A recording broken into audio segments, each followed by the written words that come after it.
Okay, in this video, what we're going to do is take a look at the channel box and the layer editor.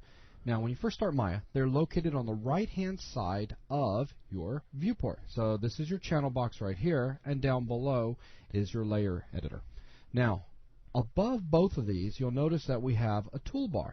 And the toolbar is going to provide some options for what we see on the right-hand side, and then some options for how the channel box is going to work. But before we start talking about this, let's first briefly discuss what the channel box does for you and what the layer editor does. Okay. The channel box is a place where you're going to view all keyable attributes for a selected object. Now, what does that mean? Well, first of all, what is an attribute? Well, all objects that you create inside of Maya have attributes. All objects in the real world have attributes. Example, let's say you have a hat in the real world. Okay. This hat is comprised of a series of attributes. These attributes include things such as its color, its size, its weight, Sure. etc. Sure. Okay? So when we start dealing with objects inside our scene, there's attributes for those objects as well. Now, the objects that are keyable, the ones that are set up to be animated easily, will view over here in your channel box. Okay, cool. Attributes that are set up not to be easily animated, they're non-keyable, will not show up over here. Okay, that makes sense. That does not mean that that object does not have any more attributes than what's seen over on the right-hand side. They're simply flagged as non-keyable. Okay. And we'll get more into that a little bit later. The layer editor provides a way of creating layers, very similar to Photoshop for any of you that have ever worked inside of Photoshop before. And with layers, basically, you can organize your objects so that you can control visibility, you can control if they're selectable or not, you can quickly select them, etc. And this becomes a wonderful utility when you start dealing with tons, possibly even hundreds of different objects in a scene. Absolutely. Okay, so with that, now that we kind of have a quick idea of what the two do, let's look just a little bit closer. I'm not going to go too in depth for for the simple fact that these videos and this particular lesson is all about an overview of the UI. Well, also many of the things that we're showing in this this entire lesson involving the UI, the students are going to get a lot deeper into as they start working with That's them. for sure. All right, so let's go ahead and start up here on our little toolbar. First of all, this icon right here is going to control these three icons. They're going to control what we see on the right-hand side. Like if I want to see just the channel box, there's just the channel box. If I'm working with just the layer editor, there's just the layer editor. And by default, you're going to see both, with the channel box being on top and the layer editor being on the bottom. You also have a splitter bar where you can control exactly how much of one or the other you see. Also, at the very bottom of both of these, you'll notice that we have these two buttons, one with arrows pointing to the left and one with them pointing to the right, where we can control expanding further out the channel box and layer editor or contracting them like such. So it all depends on how much real estate space you have. In other words, what resolution you're running Maya at. Sure. Now, let's go ahead and create an object in the scene so that we can see our channel box spring to life. All right. So let's go ahead and select an object or create an object. So I'll simply hit our polygon sphere. So there's the sphere. It is selected. And with the object selected, you'll notice that my channel box has come to life. Very cool. So I'm going to grab my splitter bar here, drag it down just a little bit so that we can kind of focus on what's going on. Now, look at all these attributes. Wow. Now, what we're looking at is attributes that are keyable for a selected node. Now, right now, the node that is selected is pSphere1. This is our pSphere1. It's the name of the object. Now, objects are comprised of multiple nodes, about 99.9% of the time inside of Maya. Okay. And we're going to talk about this a little bit later because we get into construction history and connections, etc. We have an entire lesson dedicated to just how nodes work in Maya. Absolutely. But this object right here, it's comprised of a few very important nodes. It has an input node, and the input node serves as kind of a set of blueprints, which determines like what the radius will be, how much detail will be in the sphere, etc. Then that information is sent over to another node, which is the shape node, and this node is the actual construction, it's the actual geometry that we see on the screen right here. And then from there, it's then sent over to be colored in case we were to view this in a shaded view, and in the end, there is a transform node that governs where the object is going to be in the scene. And inside of Maya, when we select objects, and when I say select, here's what I mean. I have deselected. I'm going to click on it. This object is now selected. When we select objects, we're generally selecting the transform node. And this is the transform node that we're seeing up here with all of its keyable attributes being displayed to us. So this is the transform node's name, pSphere1, and we can just say this is simply the name of our object. And these are the attributes that are relevant to a transform node, such things as translate X, Y, and Z. In other words, where does this object exist in the world? Its rotation, in 3D space, its scale in 3D space, and if it is visible or not. Okay. And by directly changing any of these things, like if I was to come over here and type in 5 and hit enter, you'll notice that I get feedback in my view panel, the object moving 5 units up in Y. Now, traveling on down, you'll notice we've got this divider line right here, and yet another divider line right here. Okay. Well, that's because we're viewing multiple nodes for this object. We only have one node opened up right now with its keyable attributes being shown to us, and that's the transform node. But we also have a shape node, and then we also have an input node. Now, we may have multiple shape nodes, or we could have multiple input nodes, given the situation. Sure. Right now, this is just a very simple sphere that we've created. If I was to click on the shape node, you'll notice that I can change the node's name, but there is no keyable attributes for it, Right. so we see no additional attributes down here. Now I'm going to come down here and click on Polysphere 1. This is the input node that I was talking about a second ago. And look at that. I do have access to attributes that control the makeup of this sphere. So if I wanted a radius of, let's say, 2, I could simply type 2 and hit enter. And the sphere gets bigger. That's right. And then the subdivisions axes for axes and height for the sphere can be adjusted here, allowing me to control how much detail the sphere is going to have. You notice now there's a lot less detail. Sure. Very cool. Again, since we're dealing directly with attributes, we've got to keep in mind, this does not mean this is all of the attributes for this given object. This is not a sidetrack here. I just want to point something out. So P-Sphere 1, keep that in mind. I'm going to come up here to Window. I'm going to open up the Attribute Editor. And it is inside the Attribute Editor where we see all of the attributes for this object. Check this out. P-Sphere 1, P-Sphere Shape 1, and then our input node. So there are the 3 nodes that we were just visualizing in the channel box itself. But look at the difference here, Zach. We've got a lot more detail. These lots are more things. All attributes. Okay, I mean there's a lot of attributes. Remember the shape node. The shape node had no attributes that we were able to see in the channel box, but yet coming into the attribute editor, where we can see all attributes, there are a ton of attributes available. The bottom line is they simply are not keyable. So I'm going to come up here and click on this icon right here on the status line, which will quickly switch me back over to my channel box so that now we're seeing a much more focused view of attributes. So hopefully you guys that are watching this video will see right away, well, wow, this is going to become quite important. Absolutely. First of all, that attribute editor, it was big. It gets in the way while you're working.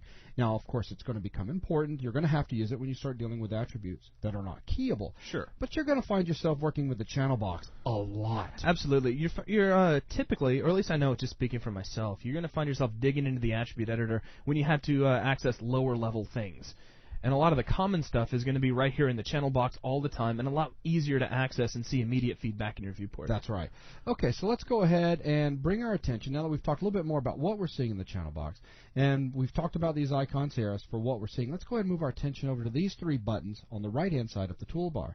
First of all, manipulators. Okie dokie. What's a manipulator? A manipulator is a visual icon that is seen in your view panel that allows you to visually interact with an object's properties or attributes.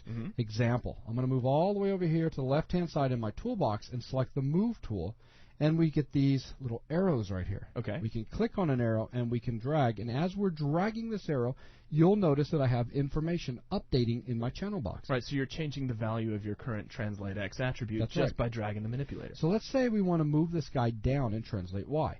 So I'll click and drag down, and you'll notice that my Translate Y is updating interactively. Cool. Okay. Now, so what does that have to do with these icons up here? Well, now that we have an idea of what a manipulator is, this button up here showing the little, in fact, in this case, it's the Move tool that it's showing, in color means that this is the standard manipulator setting for Maya. And it means that any time you click on any attribute that has a manipulator for it, that manipulator will become visible in our view panel. For example, I'm going to go back to my regular select tool where this time I can't move the object. Now watch this. I'll come into my channel box, and the moment I click on one of these attributes, let's click on, let's say Translate X. Click. I instantly get a manipulator down here. Nice. And the Translate X stem, in this particular case, is selected. Right, so it's usually red, so now it's yellow. That's right, so I can just go ahead and slide it over. So backing up what Zach just said, we see that Translate Z is currently blue, yet if I click on it, it's now yellow, highlight it, and ready to be used. Also notice over on the left-hand side in your toolbox, not to jump ahead, that the Move tool isn't currently selected. That's correct. It's just whatever you click on, bink in here. Nice. So I go ahead and click on Rotate Y. Well, there is a manipulator for Rotate Y, and we can now see it. Scale, there we go. Same thing. Visibility. There is nothing for visibility. Right. So there you go. It's either on or off. That's right. And not that this is trying to get away from things, but I'm going to quickly make an attribute. Don't worry about how I'm doing this. And I'm going to call it example. That sounds good. So let's add it. So now I've added a custom attribute into my channel box. If I click on it, nothing happens there either. Right. You're going to see in just a minute where this is going to become kind of important. All right, so that's how the standard manipulator mode works. Okay. Now, if I click on this again, look at this. We have a little red X over our manipulator. This says no manipulators. When I select an attribute, I do not want to see a manipulator. Translate Y. Bink. No manipulator. Rotates. No manipulator. In fact, if you look over here, you'll notice our select tool stays selected, as opposed to a minute ago when these guys just all cleared out when I was seeing the manipulators caused by the selection of attributes over here. Right. So as we go down, nothing whatsoever. Simple enough? Easy. Now let's go ahead and change it one more time. This is invisible manipulators. And invisible manipulators actually unlocks the two buttons to the right on the toolbar. Okay. And let's get into these in just a second. Let me go ahead and introduce you guys to virtual sliding and show you what it does. All right. So what is virtual sliding? So let me go ahead and jump back real quick into a standard manipulator mode. Now keep the invisible one in mind because it's going to become very relevant in just a second. All right. Watch this. Translate Y. I can click and move this guy up and down. Sure. If I click right here and try to move up and down, you get nothing. That's like a marquee select. I let go and I've deselected my object. Let's select it again. A virtual slider is a slider that will allow you to change the value of that attribute virtually. Okay. Example, if I middle click on my mouse, now with the mouse button middle clicked, take a look at what manipulator is visible. Just translate Y. And if I move up and down, I no longer have to be on top of it over there. Now, if I move left and right, since this actually corresponds to the 3D view in regards to translate Y, it needs to be up and down. Left and right's not going to cut it. So if I was to say translate Z and select that, now I can move in my Z direction, and it works just fine. So it's sort of a way to freely drag in the viewport and not have to get right on your object. That's right. But where this becomes very important is when you have custom attributes down here. And with custom attributes, of course, there is no visual manipulator to deal with. Nothing to reference. So now I can, if I want to slowly adjust this number between 0 and 10, how am I going to do it? Well, I could come in here and type. Kind of a pain. Yeah, what if you want to drag it smoothly between like 0 and 2 so you can go through all your values like 0.2, 0.57, and things like that? Precisely. I simply select it, middle click, and check out my mouse icon. It's now a set of arrows. And as I drag it to the right and back to the left, you'll notice that my numbers are now interactively updating in the example custom attribute. And this is called the virtual slider. That is right. It's just middle click, drag, and that's it from inside your viewport. Cool. Let's go ahead and set this guy back to 0. Another thing, before I switch back over to invisible manipulator, since I just typed in the number 0, you can change the value of multiple attributes at one time. So if I wanted my scale X, Y, and Z to all be 2, I don't have to necessarily go click, click, click, enter. I could do it all at the same time. Okay. Let's say I want to set it back to 1 now. I can click with the left mouse button, drag, let go, type in the number I want. So you'll notice that I have 2 more that are highlighted black at the moment. As soon as I hit enter, all 3 have been set. Very cool. So if I want to place all of these guys back at 0, I could simply select all 3, and I could select everything. I mean, it doesn't matter. 0, enter, and there I am. I've reset everything. Nice. Okay? You can also use Shift to your advantage by simply Shift-clicking to grab a continuous row of attributes, and you can also Control-click as well if you need a staggered selection. So keep that in mind when you need to set attributes. It's very quick. It's very handy. Now, let's move back over here to invisible manipulators. Now that we kind of have an understanding of how virtual sliders work, because this is going to become very important. With our invisible manipulators, if I click on Translate Y, I don't see a manipulator over here, yet if I click, or middle click, and drag left and right, look at that, up and down. Now I don't move up and down with it like I did a minute ago when I had the manipulator. As the icon on the viewport suggests, you have to slide left and right. That's right. So now it is invisible, but we still have this ability. So I can move this up a little bit, and then move it over to the right a little bit, and then move it maybe a little bit towards us, like such. Basically, invisible manipulators means you're relying solely on your virtual sliders. That's correct. So that's how that works. Let's go ahead and zero this back out quickly. Come down here to example. Now, take a look at this. See how fast my numbers are jumping from 0 all the way up to 10? Yeah. Over just, what, about an inch on the screen? This may become a bit of a pain. What if you're dealing with a number that just goes from 0 to 1? That means you'd barely move your mouse a little bit, and boom, you're already at 1. Right. This is where we come over to the second button on the toolbar to the right of our little invisible thing right here.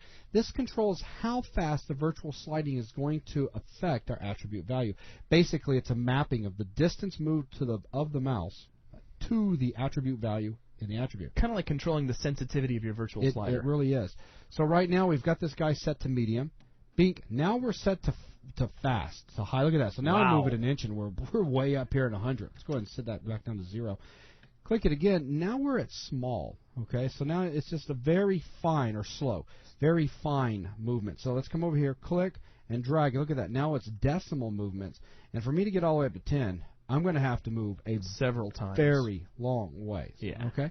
Cool. This could be very handy. Now, I have one more thing I want to show you, and then I'll wrap it up, and that will move us out of the channel box. Or a couple more things. Just slide a few more. All right, so here we go. Moving from this guy over to the right, this guy is going to control how the value is going to update based off of the mouse movement.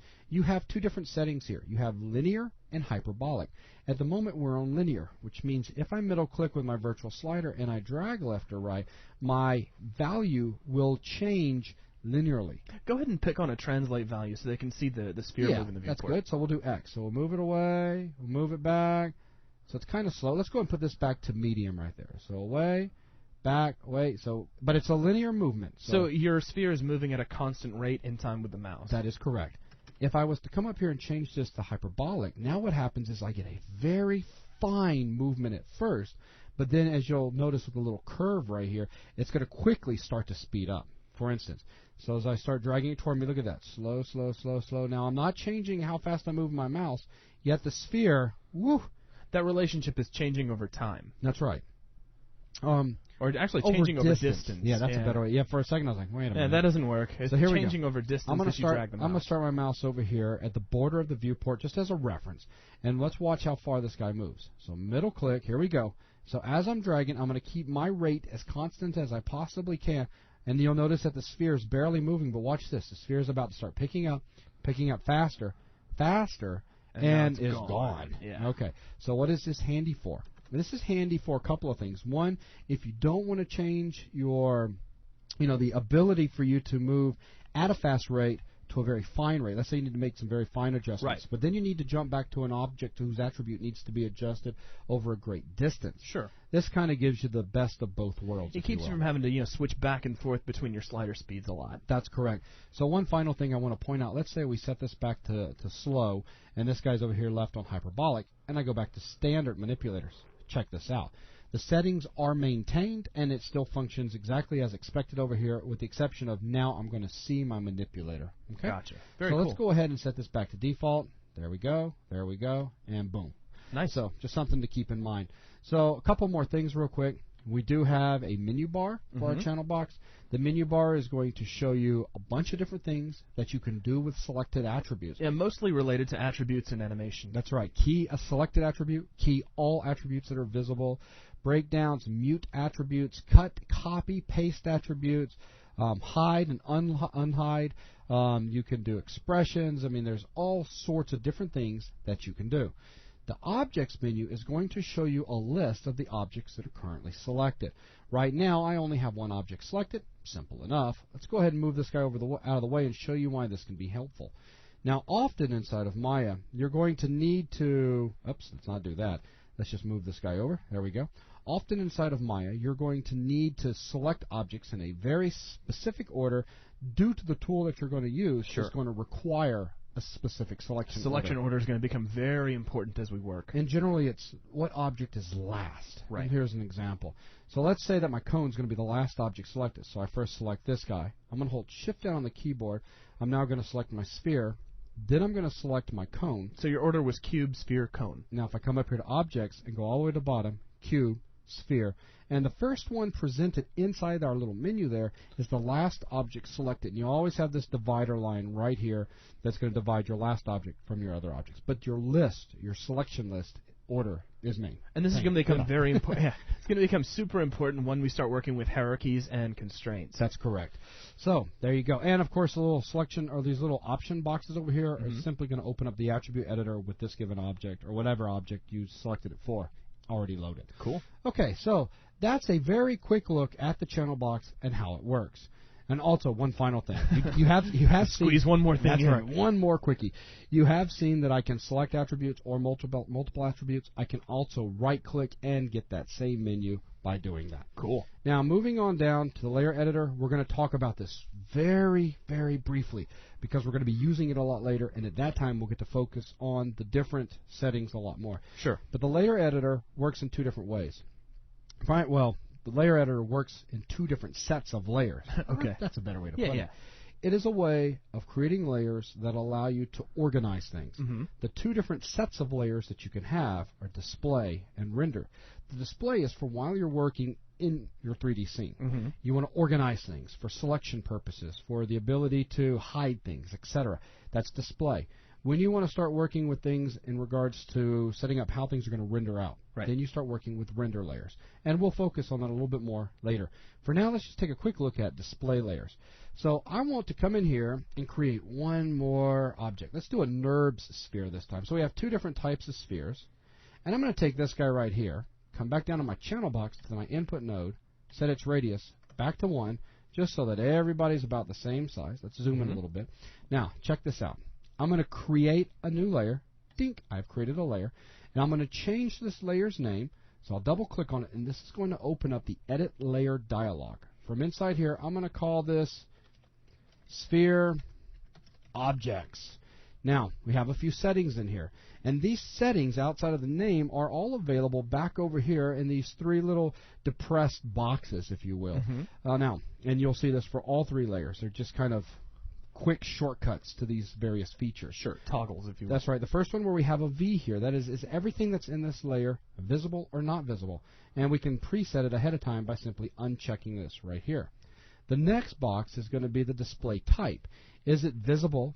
Is it templated? Or is it referenced? And I'll show you the difference between these in just a second, so let's leave it at normal.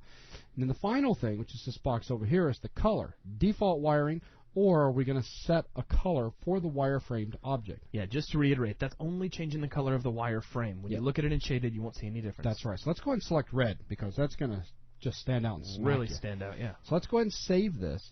Now, let's go ahead and take the space out of here, or put an underscore, because you cannot have spaces in your names. Right. So let's go ahead and save that. So here we are, Sphere Objects. It is red, and it is visible. What is currently inside this layer? Nothing. Let's put a couple things in there. I'm going to select my two spheres by doing a marquee selection, right-click on this layer, and there's all sorts of things I can do in here, right? But I'm going to come down here to the most important one in this particular case, which is Add Selected Objects. Now, the moment I do this, I want you guys to watch something else. Let's drag our channel box down just a little bit.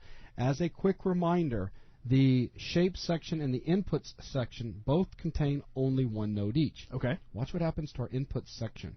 Right-click, Add Selected Objects, boom.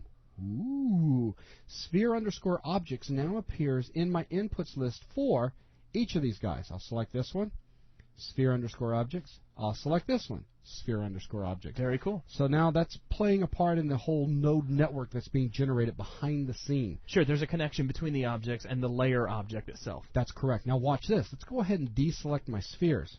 What color are they? They're nice and red. They're nice and red. Now I'm going to hit 5 on the keyboard to switch over to a shaded view in the viewport. Bink. And look at this. They're no longer red. Right. And that goes away. Because we're only changing the color of the wireframe. Again, I'm sorry? I was going to say the color of the shaded view is actually dependent on what material you have applied to the object, which is something we'll talk about later. That's right. So let's go ahead and hit 4 to switch back into a wireframe. Now, color coding your wireframes can be extremely helpful when you're dealing with tons of objects in the scene. Well, let's just say, for example, you're animating a scene of this huge, awesome-looking ogre marching through a forest. Okay. But you need a way to get the trees out of your scene because they're slowing down your viewport, or you need to be able to tell one kind of tree from another. Okay. So you can start color-coding things into these layers. Also, you can switch the visibility of your trees on and off as you work. That's right. So exactly what you're just saying. Let's say I want to hide all of my spheres in the layer. click. A good example is, let's say I'm working on a car engine, Okay. and I have all of my bolts put into a layer. And they would all stack over each other, and you wouldn't be able to see it. Tons of them. So I could quickly turn off all of the bolts just by turning off visibility. It doesn't mean they're gone. We've just simply hidden them. I can bring it back by simply clicking on the depressed button or the depressed box right there. Which on complex scenes is really going to help you out if your viewport starts to bog down and starts moving really slowly. That's right. Now, what does the box right next to it do? Well, that's pretty simple. This controls our display type. Standard is with nothing being shown inside the box right there, which means I can select these guys all day long. If I was to click one time, I'm going to see a T, which means we're now in a template display style. Okay. What does this mean? This means that I cannot select anything that's been templated. I cannot select anything that is inside that layer at this time. Well, you can't select it through the viewport anyway. That's correct. We can select it other ways, but I can't select it through the viewport. Now, if I switch over to a shaded mode, watch this. These two objects were shaded. Right. The two objects that were in the layer that's been templated were still left as a gray wireframe. Keep that in mind, because that is where our next mode comes in. Let's go and switch back into wireframe real quick. The next mode is referenced. Referenced is very similar to template in the fact that you cannot select the objects in the viewport as seen here. But if I switch over to a shaded mode by hitting 5 on my keyboard, they show as shaded. So at this point, you can't really tell who's referenced and who's not. Exactly. So this could become confusing for a beginner going, why can't I select this? But why is this important? Well, one, sometimes you need to see things shaded, but you don't want to accidentally select it. And number two, this is a little bit more advanced, and we'll be talking about it later, but you can snap objects to objects that have been referenced, while you cannot snap things to objects that have been templated. Yeah, just remember we said that for later. That's right, and that again becomes a bit more complex, but is very important. And just a brief reminder, when you're working in your scene and you have been using layers and you've been referencing your objects, if at some moment you realize you can't select an object, remember I said in the status line video, whenever you can't select something, your eyes should go up to your pick masks first. The second place your eyes should go is down here to see if you've got anything referenced in your layers. That is correct. Now, of course, we can make as many layers as we need to make Absolutely. for organizing things and controlling visibility. Final thing I want to show is, of course, we can right-click, and we see all the different things in here. I can also come down to select for selecting all of the objects, bink, that's in there. And that's very handy as well. There's other options available inside that menu, and we'll be covering these later videos. So with that, that's going to wrap up everything I want to talk about for now with the channel box and the layer editor. Thanks a lot, guys.